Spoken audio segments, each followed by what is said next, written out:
Doctor Sangram Patil यांना परदेशी जाण्यापासून रोखण्यात आले। मुंबई विमानतळावरील इमिग्रेशन विभागाची ही कारवाई लुकआउट नोटीस न झाल्यामुळे इमिग्रेशन विभागानं रोखलं। मेट्रोच्या कामामुळे मुंबईत 44 तास पाणी पुरवठा ठप्प। मेट्रो वाहिनी 7 साठी अप्पर वैतरणा जलवाहिनीचा भाग वळवण्यात आला, त्यामुळे काटकसरीने पाणी वापरण्याचं करण्यात आलं आवाहन। कोल्हापूरमध्ये आज आणि उद्या पाणी पुरवठा विस्कळीत। पाईपलाईनच्या कामासाठी कळंबावाडी योजनेतून होणारा पाणी पुरवठा पूर्णतः बंद। 2 दिवस पाणी जपून वापरण्याचं आवाहन। छत्रपती संभाजीनगर जिल्ह्यातील जळगाव महामार्गावर तरुणांची हुल्लडबाजी। फुलंब्री सिल्लोड रस्त्यावर बैलगाडी आणून माजवण्यात आला गोंधळ। गोंधळ घालणाऱ्या तरुणांवर कठोर कारवाईची मागणी। मालेगाव मनमाड रस्त्यावर ट्रॅव्हल आणि पिकअप वाहनाची धडक। अपघातामध्ये 4 जणांचा जागीच दुर्दैवी मृत्यू, 2 जण गंभीर जखमी तर 20 पेक्षा अधिक प्रवासी किरकोळ जखमी।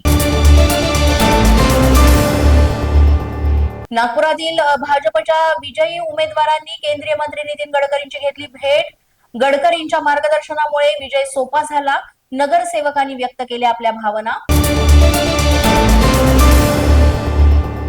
ठाकरेंचे बार्शीचे आमदार दिलीप सोपल यांनी उपमुख्यमंत्री अजित पवारांची घेतली भेट। भेटीचं कारण अद्याप अस्पष्ट।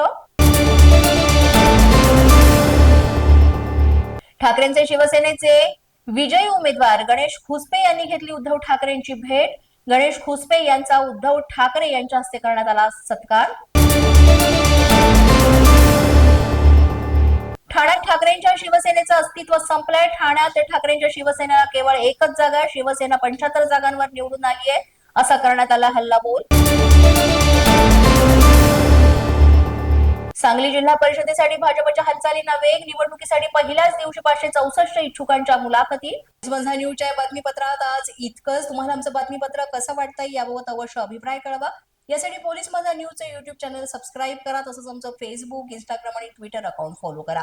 अधिक माहितीसाठी आमच्या www.policemazhanews.com या वेबसाईटला भेट द्या। आमचे अधिकृत प्रतिनिधी व्हायचे असेल तर स्क्रीनवर दिलेल्या क्रमांकावर आजच संपर्क